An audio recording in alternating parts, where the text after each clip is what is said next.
오늘 제가 선교 보고를 해드린 것은 저희 내가 캄보디아에서 무슨 일을 했거나 무슨 사역을 했다는 그 보고보다는 하나님께서 부족한 저희 뇌를 사용하셔서 하나님께서 하신 일을 보고드리는 선교 보고가 되겠습니다. 저희 뇌는 여러분들도 여러분 중에 아시는 분이 계시겠지만 참 한 성도로서의 사람 그것뿐이 없어요. 다른 준비된 것도 없고 단지 있다는 한 가지는 하나님께 주신 믿음, 그 믿음을 가지고 순종한 것 이것밖에는 없습니다.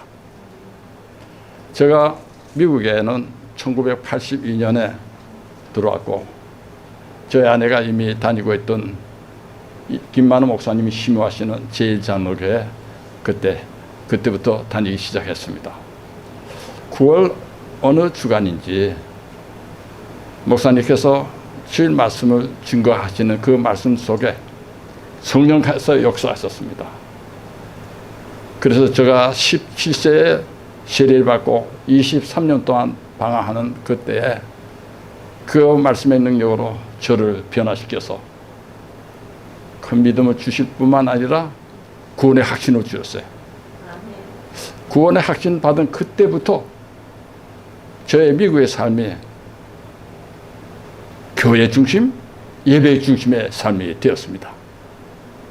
그때부터 하나님께서 저에게 믿음을 그때부터마다 부어주셔서 결국은 그 본교회에서 장로로 수임받고 섬기게 되었습니다. 1996년 KWMC 선교사 대회에서 한 주간 선교대회를 마치고 연이어서 평신도 선교대회를 열었습니다. 그때 제가 장로로서 그것에 참석하면서 선교의 헌신자가 되었어요. 그래서 그 세계선교협의회에서 저에게 캄보디아 평신도 선교본부를 맡겼었어요. 그래서 3년을 제가 감당한 그때 저희 본교에서 제가 미국 생활에서 제네럴 컨트랙터 일을 했었기 때문에 목사님께서 브라질 인디언 선교 캠프를 지금 건설하시려고 하니까 저 같은 사람이 필요한 거예요. 그래서 저를 부르셨고 그때에 저희들이 수년 전부터 선교왔던 국제 선교단체 웩 USA 샌딩 베이스에 저희들이 자원봉사로 여러 해를 하는 그 연구 때문에 그 해 그 선교단체에서 저희네를 풀타임 사역자로 콜링이 들어왔어요. 그래서 저희 그때 나이가 57세인데 하나님이 어떻게 인도하시는가? 거기가 그 인도하심에 제가 초점을 맞출 수가 없어요. 맞추지 않을 수가 없어요. 왜냐하면 한 번 격길로 갔다가 여러 번 실패한 자이기 때문에 이번에 한 번 실패하면 이제 인생의 마지막이다 생각하니까 매우 심각했어요. 그 나이에 제가 그때 40일 금식 기도가 시작됐습니다. 여러 사람들이 반대하는데도 불구하고 저에게는 다른 초이스가 없어요. 죽으면 죽으리다. 40일 금식 기도에 들어갔는데 하나님께서 30일째 응답하셨어요.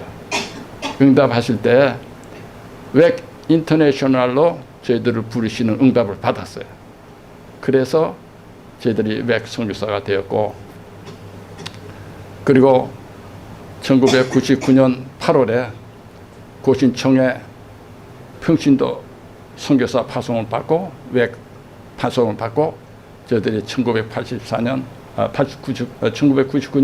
8월 14일 캄보디아 땅에 도착됐어요. 그 해는 캄보디아가 50년 만에 처음 있는 큰 대홍수가 일어났어요. 지방은 말할 것도 없고 도시에도 물바다예요. 그 더운 날에 물이 가득 차니까 불쾌지수는 말할 것도 없고 모기도 아주 창궐하고 그리고 절에서 나와서 그 확성기로 떠드는 소리에 저희 내가 왜 그 사무실에 이렇게 앉아서 짐도 폴지 못하고 두 내가 선풍기 앞에서 하림없이 앉아 있는 거예요. 맥이 다 빠졌어요. 진퇴양난에 선교사 사역은커녕 하루도 살 수가 없더라고요.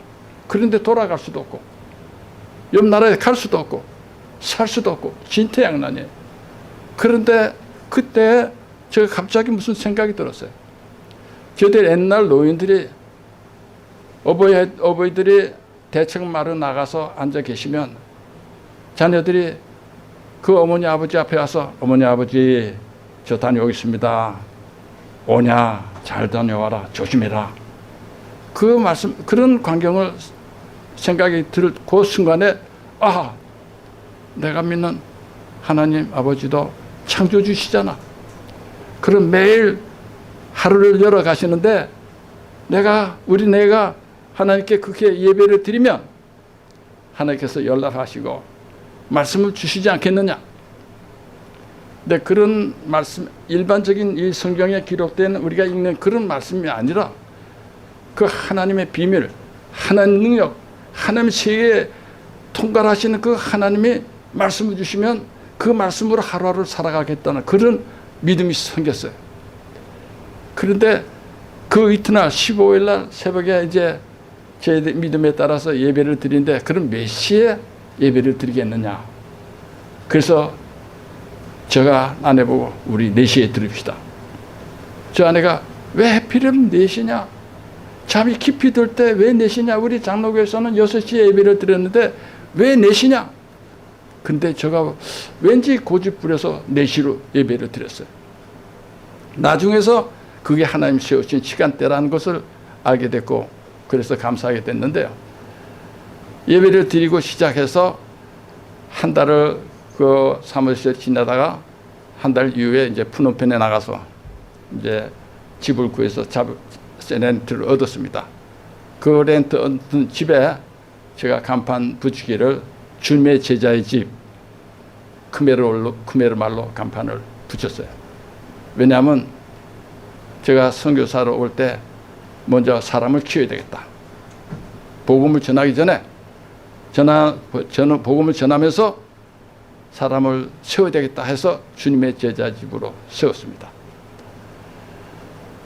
그래서 그 결과로 하나님께서 그 보내주시는 그 대학생, 고등학생, 초등학교 학생들 약 10여 명이 같이 이제 예배를 이제 공동체 생활을 하는데요.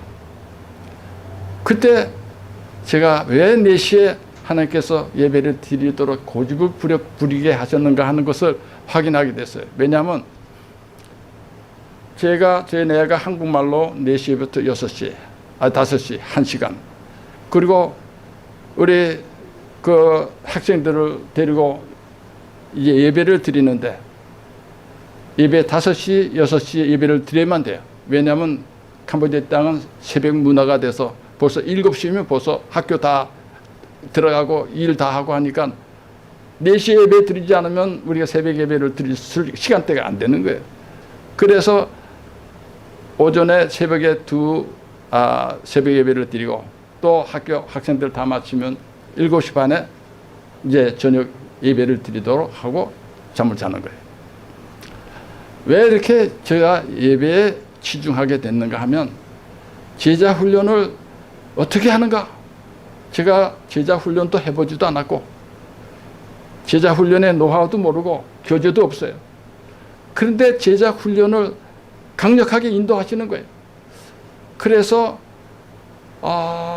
여러 단체 프로그램도 받고 그랬지만 그것이 저한테 별로 효력이 못 됐어요. 그래서 한국에 나가서 사랑의 교회 옥하는 목사님 제자훈련 47기생으로 한 주간 훈련받고 돌아왔어요. 그 프로그램으로 적용하려 하니까는 캄보디아에서 잘 적용하기가 힘들더라고요. 저 나름대로는 적용하기 힘들어요. 그래서 고민하는 중에 하나님께서 저에게 문을 열어줬어요. 예배가 최고다. 예배에는 말씀이 있다. 말씀의 능력으로 사람을 변화시킬 수 있다. 제가 말씀 능력으로 변화받았거든요. 그래서 예배를 그렇게 형제자매들 5시, 6시 새벽 예배, 저녁 다뤄오면 또 저녁 예배. 제가 새벽 기도를 왜 새벽 예배라고 말씀드리냐면, 저희들은 예배 때마다 사도신경, 또 제자 훈련에도 항상 사도신경을 여서 믿음을 재확인시키는 거예요. 그리고 말씀, 기도, 찬송이 있으니까 그게 예배잖아요. 그래서 저는 예배라고 칭합니다. 그래서 예배를 드리기 시작할 때부터 오늘 본문 말씀처럼 예수님께서 사마리아에 의도적으로 사마리아 여자를 찾아가신 거예요. 그 사마리아 여자들 다 아시는 거예요. 5 남편도 있고 지금 남편도 정부고, 그런 여자를 만나러 가신 거예요. 딱 한 사람. 그래서 그 사마리아 여자는 저녁에 많은 아내들 오는 그때 물길을 오지 못해요. 아무도 안 오는 정오에 물을 길러 와야만 되는 거예요. 그것을 하나님께서 아시고 우물에 그 여자를 만나시려고 앉아 계신 거예요. 그래서 결국 만나셨잖아요.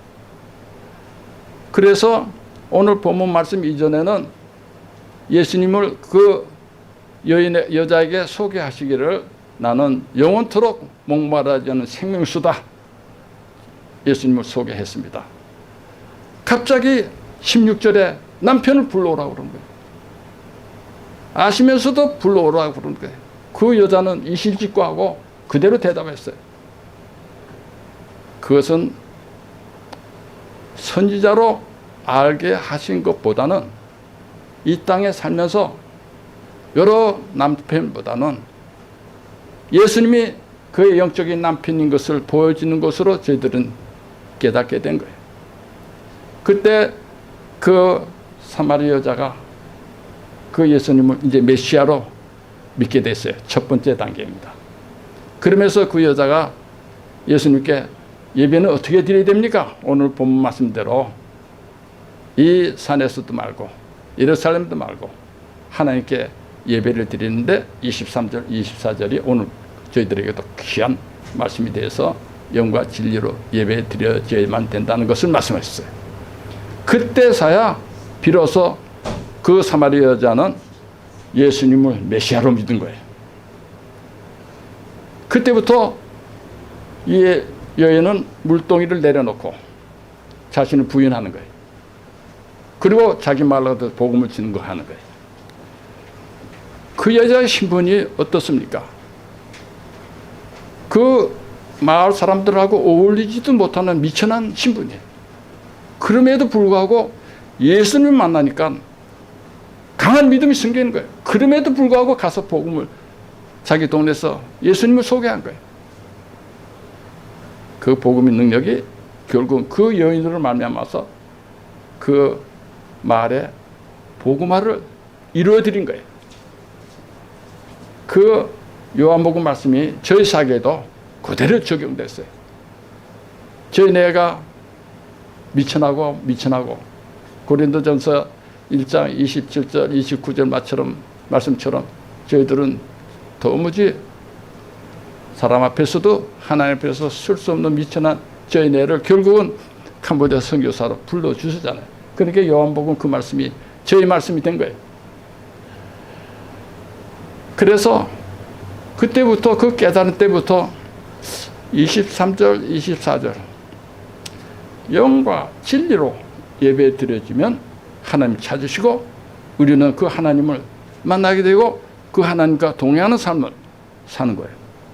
영과 진리가 무엇이냐 하는 게 저한테 굉장히 참 중요한 말씀이고 그것을 깨닫기 위해서 얼마나 기도하고 노래하고 말씀을 찾고 그랬는지 몰라요.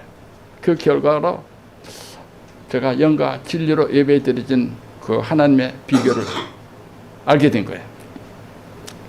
영, 제 믿음 믿는 사람들은 십자가의 의로 산 영이 됐잖아요. 예수님은 영이시라고 했잖아요. 또 하나님은 영이시라고 그랬잖아요. 하나님께서 보내신 보혜사 성령 하나님 영이시잖아요. 보혜사 성령 하나님 도와주셔서 산령이 된 저와 저의 내와 하나님과 교제가 되는 거예요. 교통을 이루는 거예요. 그 교통은 무엇으로요? 기도예요. 근데 기도는 시간에 한계가 있어요. 항상 우리가 기도만은 하면서 생활할 수는 없어요. 그 다음에 찾은 비결은 기도는 제한된 시간이니까 하나님은 우리를 주무시지도 않고 졸지도 않고 항상 저희들과 함께 하시는데 저희들은 그러면 함께 하신 하나님을 어떻게 항상 모시고 함께 살 수 있을까? 기도 외에 다른 게 뭐 없을까? 그랬더니 대화가 생각난 거예요. 대화. 하나님과 늘 대화하면 하나님과 동의하는 삶이 되는 거예요. 저 나름대로의 그 믿음이 바로 그거예요. 그래서 대화는 뭐냐면 화장실 가도 대화돼요. 운전할 때도 대화돼요. 하나님, 이거 참 힘드네요. 예를 들면 그런 거예요. 하나님, 이거 어떻게 해주면 좋죠? 그러니까 눈 뜨고 잘 때까지가 항상 기도와 대화가 하나님과 늘 교통하고 교제하게 되더라고요. 그러니까 저희들 사역 25년 동안 항상 저희들은 하나님과 동의하는 삶을 사는 거예요. 그 다음에 진리예요. 예수님이 요한복음 기도장에서 17장에서 17절의 말씀이 하나님 말씀은 진리니다. 그래요. 그러면 하나님 말씀 진리예요. 진리는 하나님. 그리고 요한계시록 19장 13절에서 그가 피 묻은 옷을 입었는데 그 이름은 하나님 말씀이다. 성경 말씀이에요. 하나님 말씀이에요. 그렇게 깨달고 나니까 진리, 성경 말씀, 예수 그리스도 동요가 됐더라고요. 그래서 저희들이 그 사역하면서 제자 훈련하고 하루에 3번 예배 드리고 예배 드릴 때 제가 하루에 1시간에 예배 시간에 한 장씩 우리가 묵상하면서 거기에서 하이라이트를 이렇게 저희가 이제 설교를 하고 그렇게 예배를 드리고 성경 말씀을 저희들이 찾고 성경 말씀 속에 살고 제자 훈련에도 항상 예배가 있고 말씀이 있고 하니까요. 제가 느끼고 믿기에는 내가 우리 예수님과 늘 함께 하는구나. 예수님은 말씀이고 진리인데 말씀 가운데 사고 그러니까 영과 진리로 예배 드려지는 게 확실하구나. 확신이 있었어요. 확신은 그 다음부터는 하나님 늘 함께 하시는 것을 제가 체감할 수가 있어요. 영적으로. 그래서 저는 매일 기도할 때 이런 기도 드려요.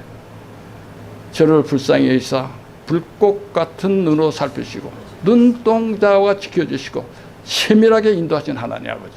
이 기도가 항상 하나님 부른 기도가 됐어요. 그런데요, 하나님께서 함께 하실 때 그냥 예배만 받으시겠느냐? 아닌 것을 제가 사역에서 25년간 사역에서 깨달았어요.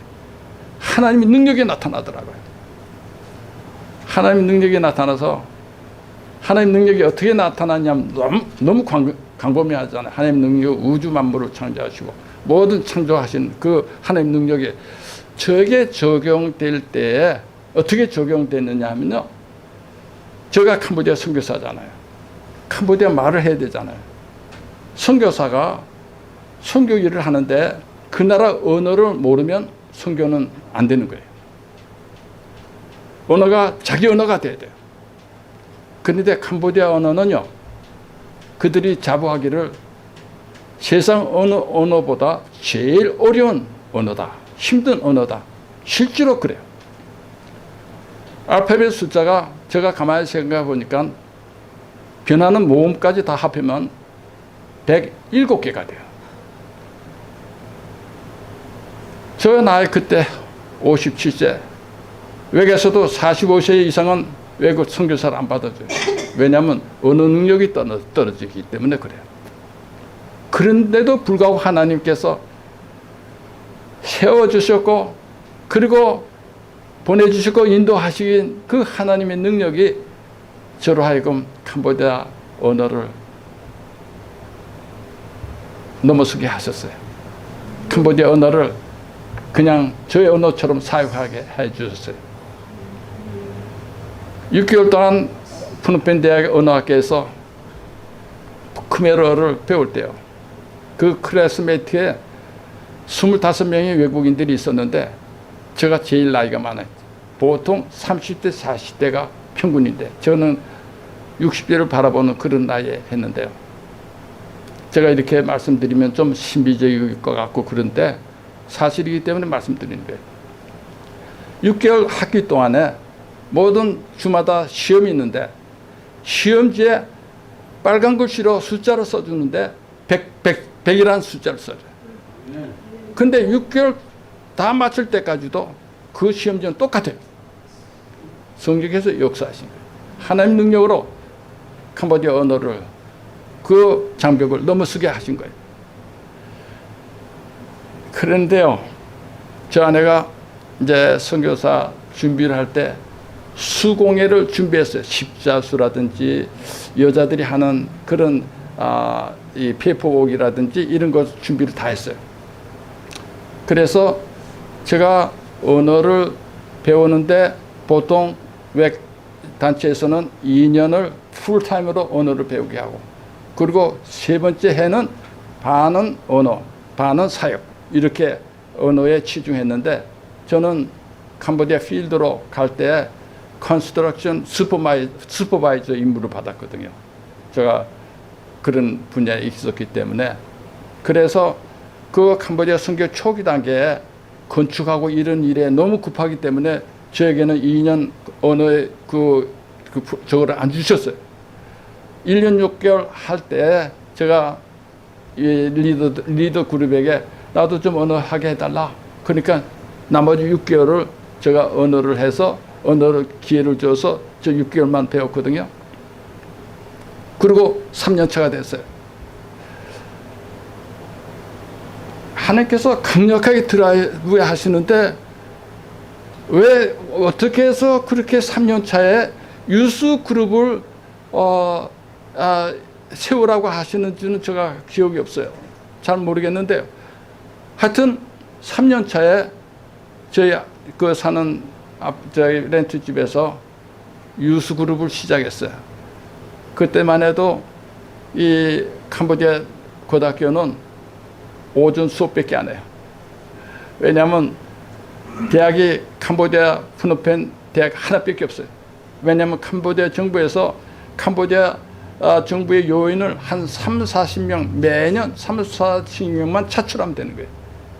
그래서 지금은 이제 대학 자위라가 되어서 몇백 대학교가 지금 섰지만 그때 당시에는 그 푸놈펜 대학 하나밖에 없었어요. 그러니까 고등학교에서도 오전만 공부를 하는 거예요. 그러니까 시간이 많아요. 그래서 고등학교 여자 고등학교 학생들을 모아서 유수 그룹을 시작하게 하신 거예요. 유수 그룹을 시작하게 하신 거예요. 그런데 한 20여 명의 여학생들이 모였는데요. 제 아내가 먼저 수공예를 가르치고 그 다음에 성경 공부하면 대개 다 도망갈 것 같으니까 저 아내가 9시에 성경 공부 1시간 먼저 하고 그 다음에 수공예를 가르치도록 했어요. 9시가 이제 점점 돼갑니다. 제가 겨우 크메르 말을 쓰기도 하고 읽기 할 그 정도인데 내려가서 성경 공부 하라고 하니까는 제가 도저히 가능성이 없는 일이에요. 제가 어떻게 그 크메르 말로 말씀을 증거하고 복음을 증거하게 했어요. 그래서 9시 될 때까지 고민하고 기도하고 그때 당시에 제가 크메르 말을 할 수 있는 거는 시장에서 겨우 물건 사고 하는 일에만 그런 크메르를 사용하고 줍뉴스 이 인사 합격기를 할 수가 없는 그런 상태에 9시가 딱 된 거예요. 그러니까 빼도 박도 못해요. 아래층에는 이제 유학생들이 기다리고 있으니까 그래서 성경책을 들고 아래층에 내려갔더니 아래층의 학생들이 전부 다 저만 바로 가는 거예요.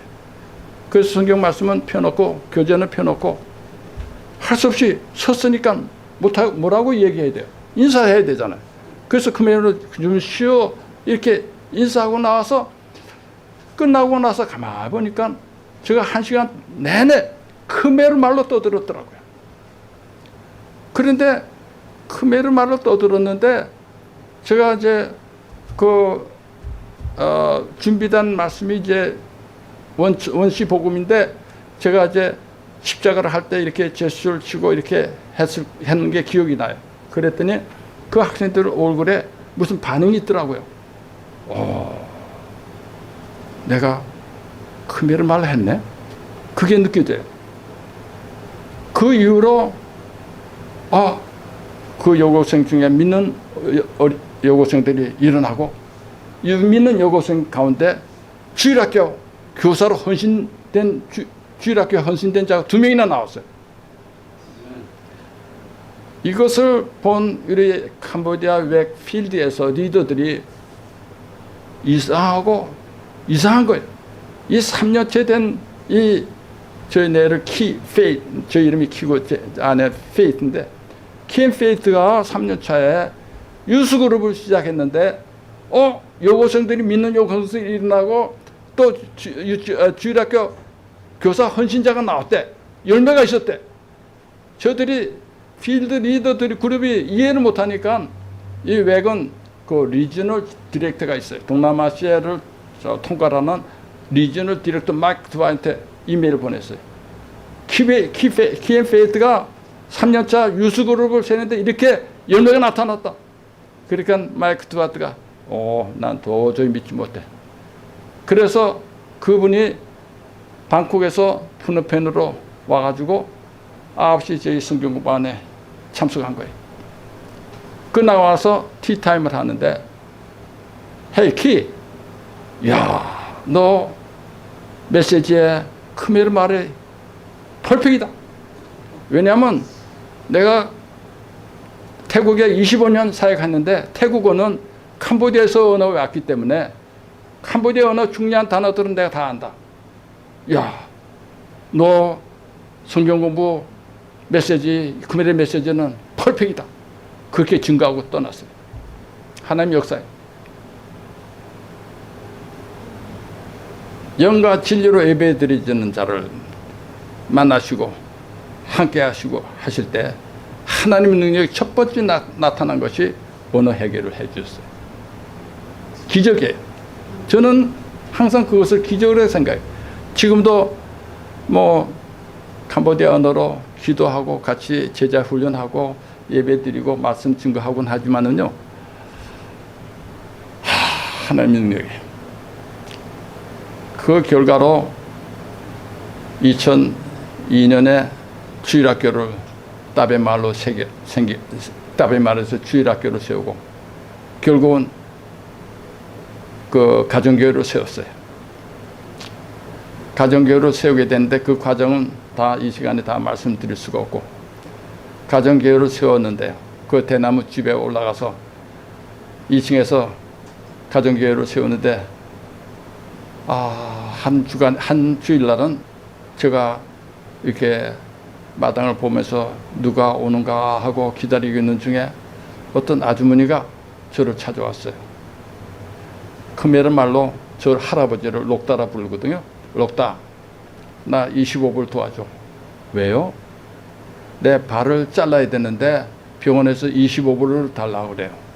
제가 발을 보니까는 발이 썩었어요. 아마 당뇨 환자인 것 같아요. 그래서 자기 흠급을 발랐는데 흠급에 진물이 나와서 악취가 나요.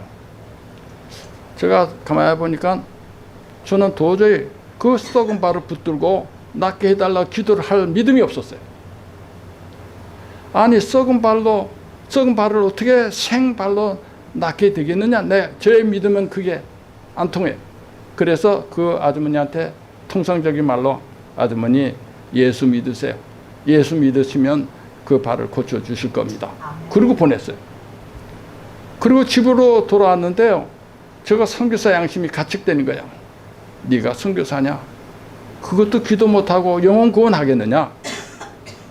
몹시 가치를 받았어요. 그런 중에 제가 밤에 다니다가 책상 다리에 왼쪽 발가락, 엄지발가락에 채여서 엄지발가락이 그냥 90도로 올라왔어요. 저도 그때 당시에는 당뇨 환자였거든요.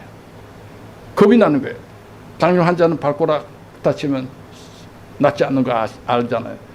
그래서 그 발톱을 닫고 기도했어요. 하나님, 오늘 밤에 이걸 낫게 해주시면 제가 그 여인을 만날 때 저 기도하겠습니다. 낫게 해주옵소서. 그리고 자서 아침에 늘 저는 아침에 샤워를 하는데 붕대를 감은 발가락이 보이는 거예요. 내가 물이 들어갔네. 큰일 났네. 그래서 붕대를 다 풀고 보니까 아프지도 않고 그 발가락이 다 나은 거예요. 그래서 하나님께서 하게 해주신 거다 믿고 그 주인을 또 하는데 그 여인이 또 막 오시는 거예요. 그러니까 어떻게 하겠어요. 제가 플라스틱 의자도 두고 길거리에 나간 거예요. 그래서 길거리에 의자를 세우고 그분 발을 올려놓고 잡은 거예요. 그러니까 진물이 이제 손가락 사이 이렇게 막 나오는데 기도를 시작했는데 가만히 생각해보니까 제가 이 기도해서 낫게 해 주시면 큰 효력이 없겠더라고요. 왜냐하면 지금 교회를 개척하는데 이 교회가 그 체험을 해야지 나 혼자서 체험하면 안 되겠더라고요. 그래서 기도 중단하고 그 아주머니를 그 개척교회 2층으로 이제 끌어올려서 이제 그때 제가 이제 김하나 목사님 오셔서 세례들을 베풀고 했는데 그 세례자 중에 7사람이 집사가 됐는데 그 집사님들을 불렀어요. 우리 이 환자를 위해서 기도합시다. 그래서 저는 이제 그 썩은 발을 붙들고 그 집사님들이 합심해서 다 기도했어요. 그리고 이제 기도 다 했으니까 어떻게 그 아줌마를 보냈잖아요. 그리고서는 제가 다 잊어버리고 한 주간 잊어버리고 그 이튿날 또 주일이 됐어요. 그 아줌마가 또 오시는 거예요. 그 발을 보니까 발에 그 진물이 없어지고 그 감은 그 헝겊도 다 말랐어요. 그래서 헝겊을 벗겨보니까 썩은 발, 새카만 발만 있어요. 제가 확신이 들었어요. 이게 진물 안 나오게 하신 것도 하나의 사인이다. 아멘. 하나님 역사하신 사인이다. 아멘. 그래서 이거 주사님 다시 불러서 다시 기도하기 시작한 거예요. 그래서 또 보냈어요. 한 주간 후에 참 이거는 또 죄송한 말씀인데 좀 이 말을 할 때 제가 조심이 돼요. 신비적인 말이 되니까. 한 주간 다시 오는데 엄지발가락이 애기 살처럼 뽀얀 부스러운 뽀얀 살로 엄지발가락이 새로 생기는 거예요. 그러니까 또 기도하는 거예요. 7 집사람들이 막 그냥 열을 얻어서 기도하는 거예요. 왜냐하면 그런 징조를 봤잖아요. 둘째 주간에는 둘째 발가락, 셋째 발가락, 다섯 발가락이 다 하얗게 올라왔어요. 그래서 우리 7 집사람 저하고 함께 5째 주간에는 전체 발목을 붙잡았어요. 발목에서 기도를 했더니요. 7 주간에 보니까는 발목까지 다 살이 완전히 낫게 해주신 거예요. 그 다음에 당연하잖아요. 우리 7 집사람들이 그 믿음을 세웠으니까 교회가 성장되는 건 당연하잖아요. 그 교회가요. 2003년에 개척한 교회가 지금 2024년 21년 동안 지금도 주일 예배 드리고 지금도 그곳에서 그 마을이요. 아주 불모지 마을이에요. 따베 마을이라는 마을이 불모지인데 그 불모지가 앞으로는 복음화 될 거예요. 아멘. 복음화 되는 사실이 뭐냐니까 그 따베 마을이 어떻게 해서 형성됐느냐 하면 폴포 시대 때 폴포 잔병들이 갓 밀림에서 들어가서 수시로 나와서 분쟁을 일으키고 하는 그 잔병들을 훈생 정부에서 유화 정책을 폈어요. 여러분들 다 나오시오. 그러면 우리가 다 살게 해줄 것입니다. 그분들이 나와서 산 곳이 그 따베 마을이에요. 그렇게 따베 마을은 악령이 제일 심하고 그리고 가난하기를 캄보디아에서 제일 가난한 마을이 됐어요. 그래서 저희들이 들어갔을 때는 벌써 저희 이전에 외국 선교사가 한번 단역한 흔적이 있더라고요. 출석사가 한 거예요. 안 되는 거예요. 우리 필드에서도 키앤페이 그 따베 마을은 효율적이 못돼. 그거 괜히 헛고생해. 다른 말로 찾으라고. 3번씩이나 고민했는데 우리는 하나님 뜻을 구한다고 주장을 해서 한 것이 지금 따배교회가 세워진 거예요. 그래서 제가 시간 제한 때문에 더 이상 다 말씀 못 드리고 그 다음에 이제 두 번째 트모이 마을에서 또 하나님 기적이 나타났는데요. 그것은 다 지금 말씀 못 드리고 따배교회만 하나 가지 증거하고 오늘 하나님이 하신 일을 마치겠습니다. 근데 제자 훈련에서요. 제자 훈련을 그렇게 예배를 드리고 제자 훈련했는데 15년 제자 훈련했어요. 그 렌트집에서 15년을 했는데 많은 학생들, 대학생, 아마 학생들이 다 스쳐갔지만 많은 학생들이 다 스쳐간 가운데 열매가 나타났어요. 5분의 열매가 나타났는데요. 한 분은 여자 제자인데 간호학교 나와서 간호사로 있고 지금 간호사 선교사로 헌신됐고요. 또 한 분은 이제 제일 맏형이 되는 그분은 이름이 폴 전도사로 제가 영어 이름을 붙여줬는데 그분은 이제 MDB를 마치고 지금 이번 10월 달에 목사 고시를 합격하면 목사 안수를 받을 그런 폴 전사가 지금 따배교회를 담임하고 있습니다. 그래서 지금 따배교회에서 매일 주일예배 드린 사진을 지금도 보내오고 있는데요. 그리고 두 번째 이제 예수님의 제자는 까이우 전도사로 저희들이 이제 직함을 줬는데 그분은 지금 THM, MDB 마치고 THM 하는 그런 예수님의 제자인데 이제 다른 마을에 들어가서 개척한 그 마을에 지금 설교자로 시험받고요.